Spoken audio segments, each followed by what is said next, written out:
अध्याय 7 मुक्ति। हम पहले कह चुके हैं कि कर्म शब्द कार्य के अतिरिक्त कार्य कारण भाव को भी सूचित करता है। कोई कार्य, कोई विचार जो फल उत्पन्न करता है, कर्म कहलाता है। इसलिए कर्म विधान का अर्थ है कार्य कारण संबंध का नियम। यदि कारण रहे तो उसका फल भी अवश्य होगा। इसका व्यतिक्रम कभी नहीं हो सकता। भारतीय दर्शन के अनुसार यह कर्म विधान समस्त जगत पर लागू है। हम जो कुछ देखते हैं, अनुभव करते हैं अथवा जो कुछ कर्म करते हैं, वह एक और तो पूर्व कर्म का फल है और दूसरी ओर वही कारण होकर अन्य फल उत्पन्न करता है। इसके साथ ही साथ हमें यह भी समझ लेना आवश्यक है कि विधान अथवा नियम शब्द का अर्थ क्या है। मनोविज्ञान की दृष्टि से इसका अर्थ है घटना श्रेणियों की पुनरावर्तन की ओर प्रवृत्ति। जब हम देखते हैं कि एक घटना के बाद कोई दूसरी घटना होती है अथवा दो घटनाएं साथ साथ ही होती हैं, तो हम सोचते हैं कि इस प्रकार सर्वदा ही होता रहेगा। हमारे देश के प्राचीन न्यायिक इसे व्याप्ति कहते हैं। इसके मत अनुसार नियम संबंधी हमारी समस्त धारणाएं इसी व्याप्ति के आधार पर होती हैं। अनेक प्रकार की घटना श्रेणियां अपरिवर्तनीय क्रम से हमारे मन में गुथी हुई रहती हैं। यही कारण है कि कभी कभी किसी विषय का अनुभव करते ही वह तुरंत मन के अंतर्गत अन्य कुछ बातों से संबंध हो जाता है। कोई एक भाव अथवा हमारे मनोविज्ञान के अनुसार चित्त में उत्पन्न कोई एक तरंग सदैव उसी प्रकार की अन्य तरंगों को उत्पन्न कर देती है। इसी को भावयोग विधान, law of the association of ideas कहते हैं और कार्य कारण संबंध इस व्याप्ति नामक योग विधान का एक पहलू मात्र है। अंतर जगत तथा बाह्य जगत दोनों में नियम तत्व अथवा नियम की कल्पना एक ही है और वह है यह आशा रखना कि एक घटना के बाद दूसरी एक विशिष्ट घटना होगी और इस क्रम परंपरा की पुनरावृत्ति होती रहेगी। यदि ऐसा हो तो फिर वास्तव में प्रकृति में कोई नियम नहीं है। कार्यता यह कहना भूल होगी कि पृथ्वी में गुरुत्वाकर्षण शक्ति है अथवा पृथ्वी के किसी स्थान में कोई नियम विद्यमान है। हमारा मन जिस प्रणाली से कुछ घटना श्रेणियों की धारणा करता है, उस प्रणाली को हम नियम कहते हैं और यह हमारे मन में ही स्थित है। मान लो कुछ घटनाएं एक के बाद दूसरी अथवा एक के साथ घटी। इससे हमारे मन में यह दृढ़ धारणा हो गई कि भविष्य में नियमित रूप से पुनः पुनः ऐसा होगा और इस प्रकार हमारा मन यह ग्रहण करने में समर्थ हो गया कि सारी घटना श्रेणी किस प्रकार घटित हो रही है। बस इसी को हम नियमन कहते हैं। अब प्रश्न यह है कि नियम के सर्वव्यापी होने का क्या अर्थ है। हमारा जगत अनंत सत्ता का वह अंश है जो हमारे देश के मनोवैज्ञानिकों के शब्दों में देश काल निमित्त द्वारा सीमाबद्ध है। इससे यह निश्चित है नियम केवल इस सीमाबद्ध जगत में ही संभव है, इसके परे कोई नियम संभव नहीं। जब कभी हम जगत की चर्चा करते हैं तो उससे हमारा अभिप्राय है सत्ता का केवल वही अंश जो हमारे मन द्वारा सीमाबद्ध है। केवल इंद्रिय गोचर जगत ही जिसे हम देख, सुन और अनुभव कर सकते हैं, स्पर्श कर सकते हैं, जिसे विचार और कल्पना में ला सकते हैं, नियमों के अधीन है। पर इसके बाहर और कहीं नियम का प्रभाव नहीं, क्योंकि हमारे मन और इंद्रिय गोचर संसार से परे कार्य कारण भाव की पहुंच हो सकती है। जो कुछ भी हमारे मन और इंद्रियों के अतीत है वह कार्य कारण के नियम द्वारा बद्ध नहीं है, क्योंकि इंद्रियातीत पदार्थ में मन का संबंध योग नहीं हो सकता और इस प्रकार के भाव संबंध या भाव योग बिना कार्य कारण संबंध ही नहीं हो सकता। जब यह अस्तित्व सत्ता नाम रूप के बंधनों में जकड़ जाती है तभी यह कार्य कारण नियम के सामने सिर झुकाती है और तब यह नियम के अधीन कहीं जाती है, क्योंकि सभी नियमों का मूल है यही कार्य कारण संबंध। अतएव इससे स्पष्ट है कि स्वाधीन इच्छा नामक कोई चीज नहीं हो सकती। स्वाधीन इच्छा यह शब्द प्रयोगी स्वविरोधी है, क्योंकि इच्छा क्या है हम जानते हैं और जो कुछ हम जानते हैं सब इस जगत के अंतर्गत है तथा जो कुछ हमारे इस जगत के अंतर्गत है वह सभी देश काल निमित्त के सांचे में ढला हुआ है। अतएव जो कुछ हम जानते हैं या संभवतः जान सकते हैं वह सभी कुछ कार्य कारण नियम के अधीन है और जो कुछ कार्य कारण नियमाधीन होता है वह क्या कभी स्वाधीन हो सकता है। उसके ऊपर अनन्य वस्तुएं अपना कार्य करती हैं और वह स्वयं भी एक समय कारण बन जाता है। बस इसी प्रकार सब चल रहा है, परंतु जो इच्छा के रूप में परिणत हो जाता है, जो पहले इच्छा के रूप में नहीं था परंतु बाद में देश काल निमित्त के सांचे में पड़ने से मानवीय इच्छा हो गया, वह अवश्य स्वाधीन है। और इस देश काल निमित्त के सांचे से जब यह इच्छा मुक्त हो जाएगी तो वह पुनः स्वतंत्र हो जाएगा। वह स्वाधीनता या मुक्तावस्था से आता है, आकर इस बंधन रूपी सांचे में पड़ जाता है और फिर उससे निकलकर पुनः स्वाधीनता को प्राप्त हो जाता है। प्रश्न पूछा गया था कि यह जगत कहाँ से आया है, किसमें अवस्थित है और फिर किसमें इसका लय हो जाता है। इसका उत्तर दिया गया कि मुक्तावस्था से इसकी उत्पत्ति होती है, बंधन में इसकी अवस्थिति है और मुक्ति में ही इसका लय होता है। अतएव जब हम यह कहते हैं कि मनुष्य उसी अनंत सत्ता का प्रकाश मात्र है, तो उससे हमारा तात्पर्य यही होता है कि वह उस अनंत सत्ता का एक अत्यंत क्षुद्र अंश मात्र है। यह शरीर तथा यह मन जो हमें दिखाई देता है, समग्र प्रकृत मनुष्य का एक अंश मात्र है, उसी अनंत पुरुष का केवल एक क्षुद्र अंश है। यह सारा ब्रह्मांड उसी अनंत पुरुष का एक अंश है और हमारे समस्त विधान, हमारे सारे बंधन, हमारा आनंद, विषाद, सुख, हमारी आशा आकांक्षा सभी केवल इस क्षुद्र जगत के अंतर्गत हैं। हमारी उन्नति अवनति सभी इस क्षुद्र जगत के अंतर्गत हैं। अतएव आपने देखा, इस जगत के, इस मन कल्पित जगत के चिरकाल तक रहने की आशा करना और स्वर्ग जाने की अभिलाषा करना कैसी नासमझी है। स्वर्ग और है क्या? हमारे इस जगत की पुनरावृत्ति ही तो। आप यह स्पष्ट देख सकते हैं कि इस अखिल अनंत सत्ता को अपने इस शांत जगत के समान कर लेने की इच्छा करना कैसी नासमझी की बात है, कैसा असंभव व्यापार है। अतएव यदि कोई मनुष्य यह कहे कि जिस भाव में वह अभी है उसी में चिरकाल तक रहेगा, जो कुछ अभी उसके पास है उसे ही लेकर सदा के लिए विद्यमान रहेगा, अथवा जैसा कि मैं कभी कभी कहा करता हूँ, यदि वह आरामपूर्ण धर्म की इच्छा करे तो तुम यह निश्चय जान लो कि वह इतना गिर चुका है कि वह अपनी वर्तमान अवस्था से अधिक उच्च और कुछ नहीं सोच सकता। अपनी शुद्र वर्तमान परिस्थिति के अतिरिक्त अन्य किसी परिस्थिति की धारणा तक नहीं कर सकता। वह अपने अनंत स्वरूप को भूल चुका है और उसकी सारी भावनाएं शुद्र सुख दुख और ईर्ष्या आदि में ही आबद्ध हैं। इस शांत जगत को ही वह अनंत मान लेता है। केवल इतना ही नहीं, वह इस अज्ञान को किसी भी हालत में छोड़ना नहीं चाहता। एक जोक के समान वह जीवन से चिपका रहता है। प्राण भले ही जाएं, पर वह यह तृष्णा कभी ना छोड़ेगा। हमारे इस छोटे से ज्ञात संसार के बाहर कौन जाने और भी कितने असंख्य प्रकार के सुख दुख, जीव जंतु, विधि विधान, उन्नति के नियम और कार्य कारण संबंध विद्यमान है। पर उससे क्या? आखिर वे सभी भी तो हमारी अनंत प्रकृति के केवल एक भाग मात्र ही है। मुक्ति लाभ करने के लिए हमें इस विश्व के परे जाना होगा। मुक्ति यहाँ प्राप्त नहीं हो सकती। पूर्ण साम्य अवस्था का लाभ, अथवा ईसाई लोग जिसे बुद्धि से अतीत शांति कहते हैं, उसकी प्राप्ति इस जगत में नहीं हो सकती, और ना स्वर्ग में ही, अथवा ना किसी ऐसे स्थान में जहाँ हमारे मन में और विचार जा सकते हैं, जहाँ हम इंद्रियों द्वारा किसी प्रकार का अनुभव प्राप्त कर सकते हैं, अथवा जहाँ हमारी कल्पना शक्ति काम कर सकती है। इस प्रकार के किसी भी स्थान में हमें मुक्ति प्राप्त नहीं हो सकती, क्योंकि ऐसे सब स्थान निश्चय ही हमारे जगत के अंतर्गत होंगे, और यह जगत तो देश काल और निमित्त के बंधनों से जकड़ा हुआ है। संभव है कुछ ऐसे भी स्थान हों जो हमारी इस पृथ्वी की अपेक्षा अधिक सूक्ष्म हों, जहाँ के सुख भोग यहाँ से अधिक उत्कट हों, परंतु वे स्थान भी तो हमारे विश्व के अंतर्गत ही होंगे और इसी कारण नियमों की सीमा के भीतर भी होंगे। अतएव हमें इस विश्व के परे जाना होगा, और वास्तव में सच्चा धर्म तो वहाँ आरंभ होता है जहाँ इस क्षुद्र जगत का अंत हो जाता है। वहाँ इन छोटे छोटे सुख दुख और ज्ञान का अंत हो जाता है और प्रकृत धर्म आरंभ होता है। जब तक हम जीवन के प्रति इस तृष्णा को नहीं छोड़ते, इस क्षण भंगुर शांत विषयों के प्रति अपनी प्रबल आसक्ति का त्याग नहीं करते, तब तक इस जगत से अतीत उस असीम मुक्ति की एक झलक भी पाने की आशा करना व्यर्थ है। अतएव यह नितांत युक्ति युक्त है कि मानव हृदय की समस्त उदात्त स्पृहाओं की चरम गति मुक्ति को प्राप्त करने का केवल एक ही उपाय है, और वह है इस क्षुद्र जीवन का त्याग, इस क्षुद्र जगत का त्याग, इस पृथ्वी का त्याग, स्वर्ग का त्याग, शरीर का, मन का एवं सीमाबद्ध सभी वस्तुओं का त्याग। यदि हम मन एवं इंद्रिय गोचर इस छोटे से जगत से अपनी आसक्ति हटा लें तो उसी क्षण हम मुक्त हो जाएंगे। बंधन से मुक्त होने का एकमात्र उपाय है सारे नियमों के बाहर चले जाना, कार्य कारण श्रृंखला के बाहर हो जाना।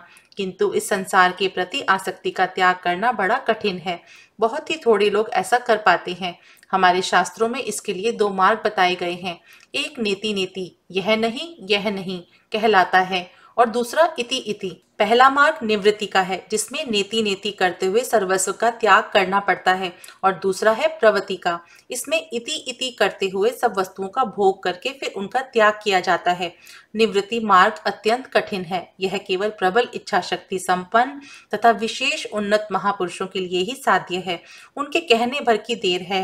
नहीं, मुझे यह नहीं चाहिए कि बस उनका शरीर और मन तुरंत उनकी आज्ञा का पालन करता है और वे संसार के बाहर चले जाते हैं, परंतु ऐसे लोग बहुत ही दुर्लभ हैं। यही कारण है कि अधिकांश लोग प्रवृत्ति मार्ग ग्रहण करते हैं। इसमें उन्हें संसार में से होकर ही जाना पड़ता है और इन सब बंधनों को तोड़ने के लिए इन बंधनों की ही सहायता लेनी पड़ती है, और यह भी एक प्रकार का त्याग है। अंतर इतना ही है कि यह धीरे धीरे क्रमशः सब पदार्थों को जानकर, उनका भोग करके और इस प्रकार उनके संबंध में अनुभव लाभ करके प्राप्त होता है। इस प्रकार विषयों का स्वरूप भली भांति जान लेने से मन अंत में उन सबको छोड़ देने में समर्थ हो जाता है और आसक्ति शून्य बन जाता है। आसक्ति के प्रथम उक्त मार्ग का साधन है विचार और दूसरे का कर्म। प्रथम मार्ग ज्ञान योगी का है, वह सभी कर्मों का त्याग करता है। दूसरा कर्म योगी का है, उसे निरंतर कर्म करते रहना पड़ता है। इस जगत में प्रत्येक मनुष्य को कर्म करना ही पड़ेगा। केवल वही व्यक्ति कर्म से परे है जो संपूर्ण रूप से आत्म तृप्त है, जिसे आत्मा के अतिरिक्त अन्य कोई भी कामना नहीं, जिसका मन आत्मा को छोड़ अन्यत्र कहीं भी गमन नहीं करता, जिसके लिए आत्मा ही सर्वस्व है। शेष सभी व्यक्तियों को तो कर्म अवश्य ही करना पड़ेगा। जिस प्रकार एक जल स्रोत स्वाधीन भाव से बहते बहते किसी गड्ढे में गिरकर एक भंवर का रूप धारण कर लेता है और उस भंवर में कुछ देर चक्कर काटने के बाद पुनः एक उक्त स्रोत के रूप में बाहर आकर अनिर्विद रूप से बह निकलता है, उसी प्रकार यह मनुष्य जीवन भी है। यह भी भंवर में पड़ जाता है। नाम रूपात्मक जगत में पड़कर कुछ समय तक एक गोते खाता हुआ चिल्लाता है, यह मेरा बाप, यह मेरी माँ, यह मेरा भाई, यह मेरा नाम, यह मेरा यश आदि आदि। फिर अंत में बाहर निकलकर पुनः अपना मुक्त भाव प्राप्त कर लेता है। समस्त संसार का यही हाल है। हम चाहे जानते हों या ना जानते हों, ज्ञानवश या अज्ञानवश, हम सभी इस संसार स्वप्न से होश में आने का यत्न कर रहे हैं। मनुष्य का सांसारिक अनुभव इसलिए है कि वह उसे इस जगत के भंवर से बाहर निकाल दे। तो फिर कर्मयोग क्या है? कर्म के रहस्य का ज्ञान। हम देखते हैं कि सारा संसार कर्म में रत है। यह सब किस लिए है? मुक्ति लाभ के लिए, स्वाधीनता के लिए। एक छोटे परमाणु से लेकर सर्वोच्च प्राणी तक सभी ज्ञानवश अथवा अज्ञानवश एक ही उद्देश्य के लिए कार्य किए जा रहे हैं, और वह है शारीरिक स्वाधीनता, मानसिक स्वाधीनता, आध्यात्मिक स्वाधीनता। सभी पदार्थ निरंतर स्वाधीनता पाने की चेष्टा कर रहे हैं, बंधन से मुक्त होने का प्रयत्न कर रहे हैं। सूर्य, चंद्र, पृथ्वी, ग्रह आदि सभी बंधन से दूर होने की चेष्टा कर रहे हैं।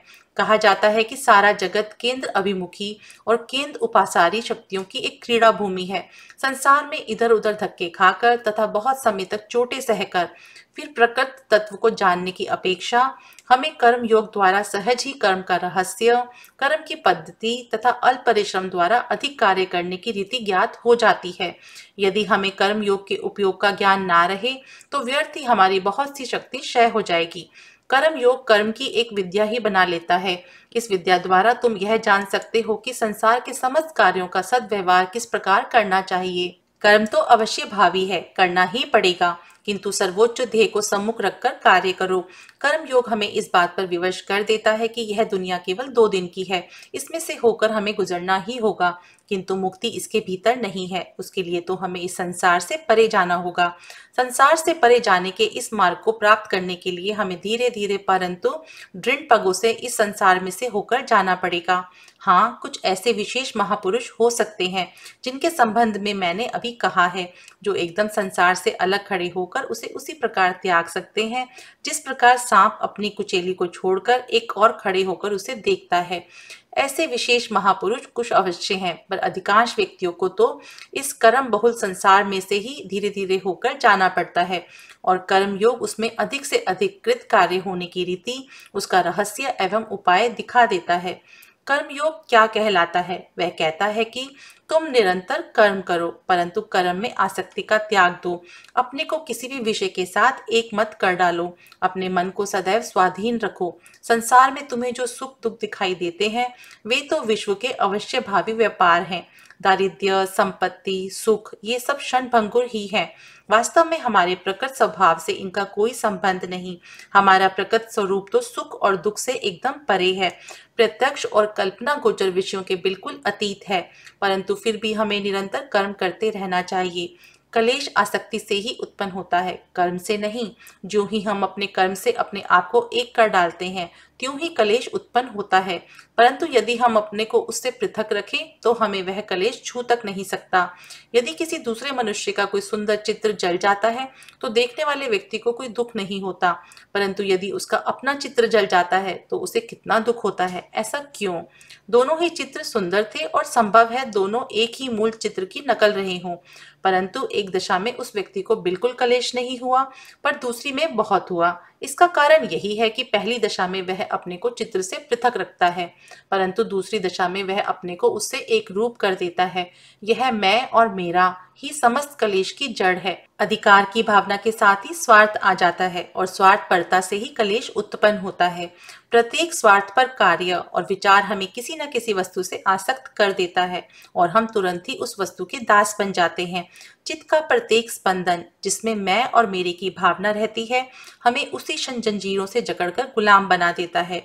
हम जितना मैं और मेरा कहते हैं दासत्व का भाव हम में उतना ही बढ़ता जाता है और हमारे कलेश भी उतने ही अधिक बढ़ जाते हैं। अतएव कर्म योग हमें शिक्षा देता है कि हम संसार के समस्त चित्रों के सौंदर्य का आनंद उठाएं, परंतु उसमें से किसी भी एक के साथ एक रूप ना हो जाएं। कभी यह ना कहो कि यह मेरा है। जब कभी हम यह कहेंगे कि अमुक वस्तु मेरी है तो उसी क्षण कलेश हमें आ घेरेगा। अपने मन में भी कभी ना कहो कि यह बच्चा मेरा है। बच्चे को लेकर प्यार करो, परंतु यह ना कहो वह मेरा है। मेरा कहने से ही कलेश उत्पन्न होगा। मेरा घर, मेरा शरीर आदि ना कहो। कठिनाई तो यही पर है। शरीर ना तो तुम्हारा है, ना मेरा और ना अन्य किसी का। ये शरीर तो प्रकृति के नियमों के अनुसार आते जाते रहते हैं, परंतु हम बिल्कुल मुक्त हैं, केवल साक्षी मात्र हैं। जिस प्रकार एक चित्र या एक दीवार स्वाधीन नहीं है, उसी प्रकार यह शरीर भी स्वाधीन नहीं है। फिर हम इस शरीर में ऐसे आसक्त क्यों हों? एक चित्रकार एक चित्र बना देता है और बस चल देता है। आसक्ति की यह स्वार्थी भावना ना उठने दो। मैं इस पर अपना अधिकार जमा लूं। ज्यों ही यह भावना उत्पन्न होगी त्यों ही कलेश आरंभ हो जाएगा। अतएव कर्मयोग शिक्षा देता है कि सबसे पहले तुम स्वार्थपरता के अंकुर के बढ़ने की इस प्रवृत्ति को नष्ट कर दो और जब तुम में इसके दमन की क्षमता आ जाए तो मन को बस वहीं रोक लो। स्वार्थपरता की इन लहरों में उसे मत बहने दो। फिर तुम संसार में चले जाओ और यथाशक्ति कर्म करो। फिर तुम सबसे मिल सकते हो, जहां चाहो जा सकते हो। तुम्हें कुछ भी स्पर्श ना कर सकेगा। पानी में रहते हुए भी जिस प्रकार पद्य पत्र को पानी स्पर्श तक नहीं कर सकता, ना उसे भिगो सकता है, उसी प्रकार तुम भी संसार में निर्लिप्त भाव से रह सकोगे। इसी को वैराग्य कहते हैं। इसी को कर्म योग की नींव अनासक्ति कहते हैं। मैंने तुम्हें बताया ही है कि अनासक्ति के बिना किसी भी प्रकार की योग साधना नहीं हो सकती। अनासक्ति ही समस्त योग साधना की नींव है। हो सकता है कि जिस मनुष्य ने अपना घर छोड़ दिया है, अच्छे वस्त्र पहनना छोड़ दिया है, अच्छा भोजन करना छोड़ दिया है और जो मरुस्थल में जाकर रहने लगा है, वह भी एक घोर विषय आसक्त व्यक्ति हो। उसकी एकमात्र संपत्ति उसका शरीर ही उसका सर्वस्व हो जाए और वह उसी के सुख के लिए सतत प्रयत्न करे।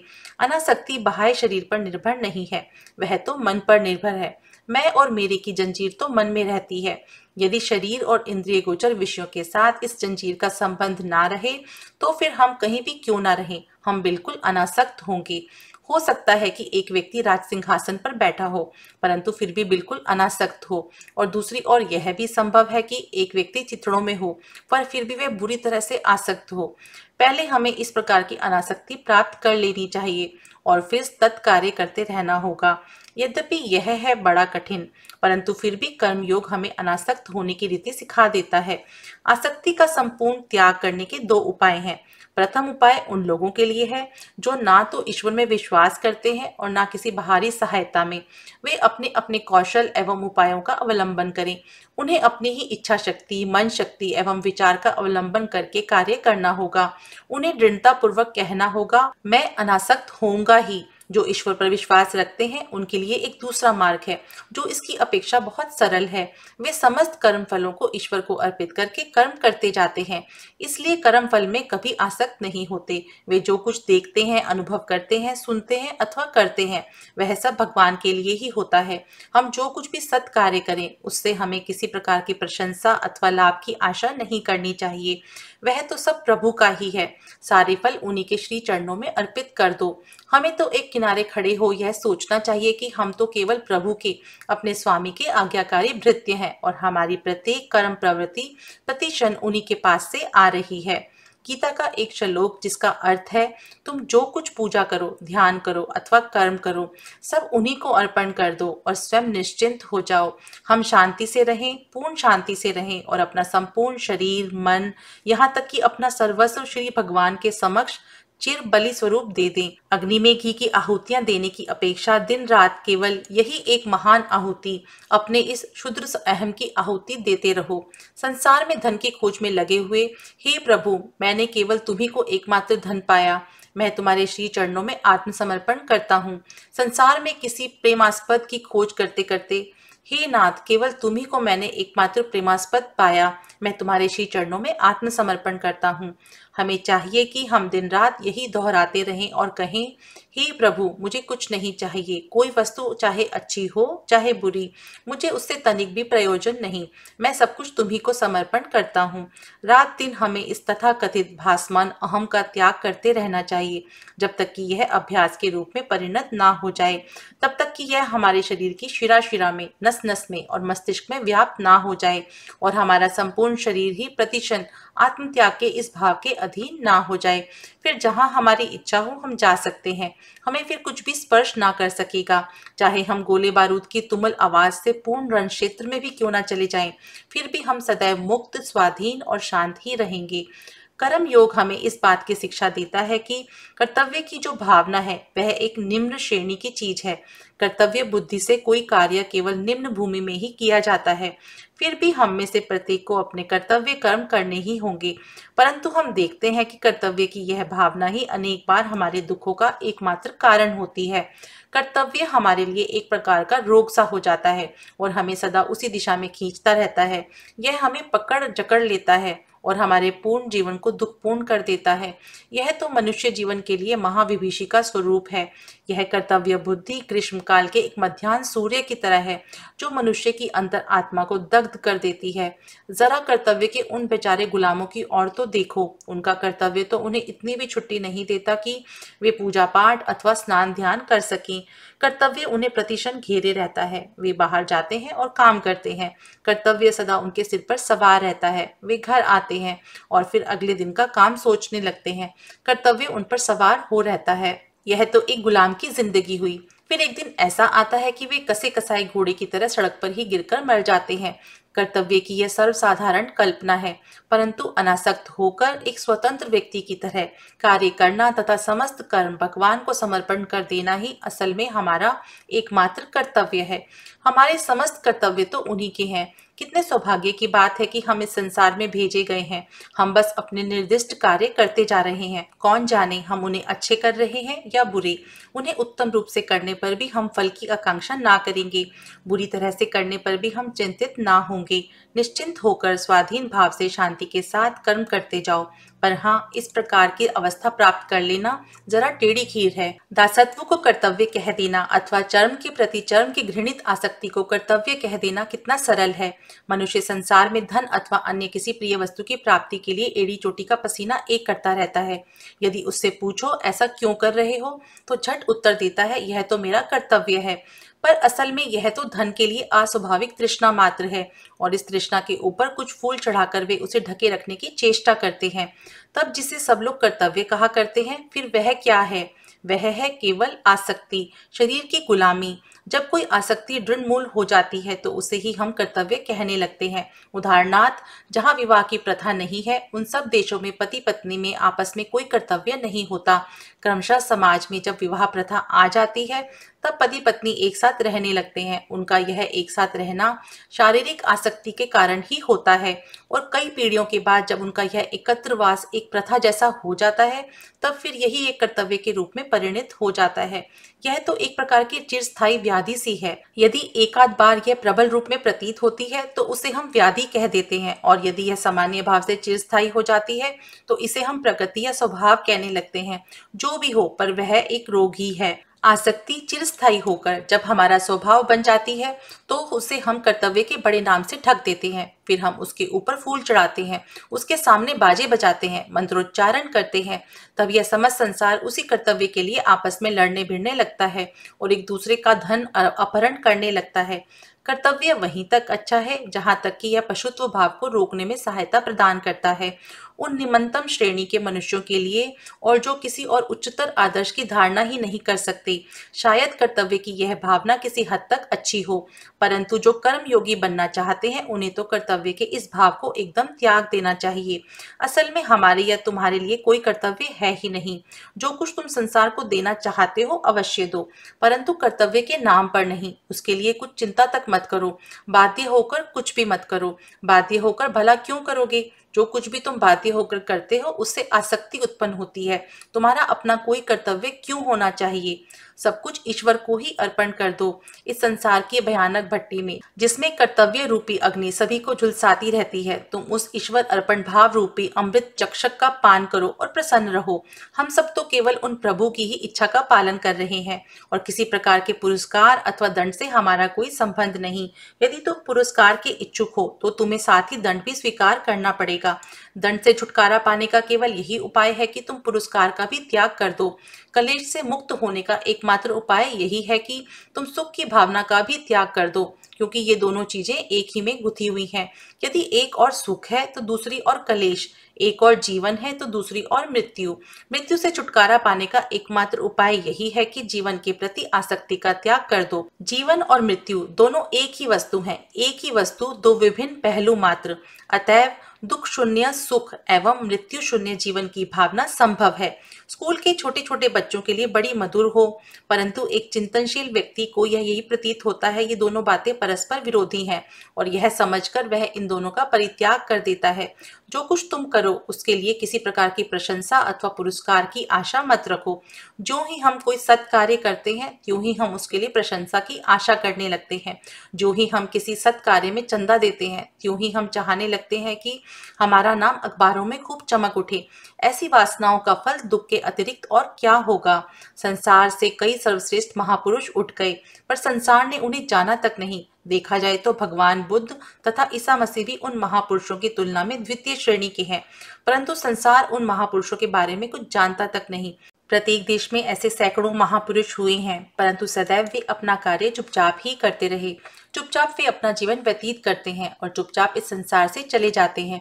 समय पर उनकी चिंतन राशि बुद्धों और ईसा मसीहों में व्यक्त भाव धारण करती है, और संसार केवल जान पाता है इन्हीं बुद्धों और ईसा मसीहों को।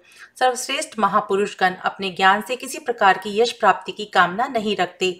ऐसे महापुरुष तो केवल संसार के हित के लिए ही अपने भाव छोड़ जाते हैं। वे अपने लिए किसी बात का दावा नहीं करते और न अपने नाम पर कोई संप्रदाय अथवा धर्म प्रणाली ही स्थापित कर जाते हैं। उनका स्वभाव ही इन बातों का विरोधी होता है। ये महापुरुष शुद्ध सात्विक होते हैं। वे केवल प्रेम से द्रवीभूत होकर रहते हैं। मैंने एक ऐसा योगी देखा है। वे भारतवर्ष में एक गुफा में रहते हैं। मैंने जितने भी अद्भुत महापुरुष देखे उसमें से वो एक हैं। वे अपना मैंपन यहाँ तक खो चुके हैं कि उनमें से मनुष्य भाव बिल्कुल निकल गया है और उनके हृदय पर केवल ईश्वरीय भाव ने ही संपूर्ण रूप से अधिकार जमा लिया है। यदि कोई प्राणी उनके एक हाथ में काट लेता है तो उसे वे दूसरा हाथ भी दे देते हैं और कहते हैं यह तो प्रभु की इच्छा है। उनके लिए जो कुछ भी उनके पास आता है सब प्रभु से ही आता है। वे अपने को लोगों के सामने प्रकट नहीं करते, परंतु फिर भी वे प्रेम तथा मधुर एवं सत्य भावों के प्रस्वरण स्वरूप हैं। इसके बाद फिर वे लोग हैं जिनमें अपेक्षाकृत अधिक रज शक्ति होती है। वे सिद्ध पुरुषों के भावों को ग्रहण करके फिर उनका संसार में प्रचार करते हैं। सर्वश्रेष्ठ महापुरुषगण चुपचाप सत्य एवं उदात्त भावों का संग्रह करते हैं और ये दूसरे बुद्ध अथवा ईसा मसीह जैसे एक स्थान से दूसरे स्थान जाकर भ्रमण करके उनका प्रचार करते हैं। गौतम बुद्ध के जीवन चरित्र में हम पाते हैं कि वे अपने को निरंतर यही कहते आए कि वे 25वें बुद्ध थे।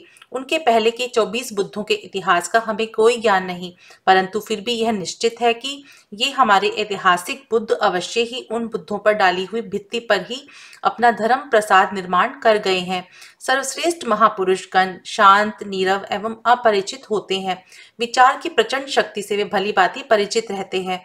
उनमें यह दृढ़ विश्वास होता है कि यदि वे किसी पर्वत की गुफा में जाकर उसके द्वार बंद करके केवल 4-5 सद्विचारों का ही मनन कर इस संसार से चल बसें तो वे 4-5 विचार ही अनंत काल तक विश्व में व्याप्त रहेंगे।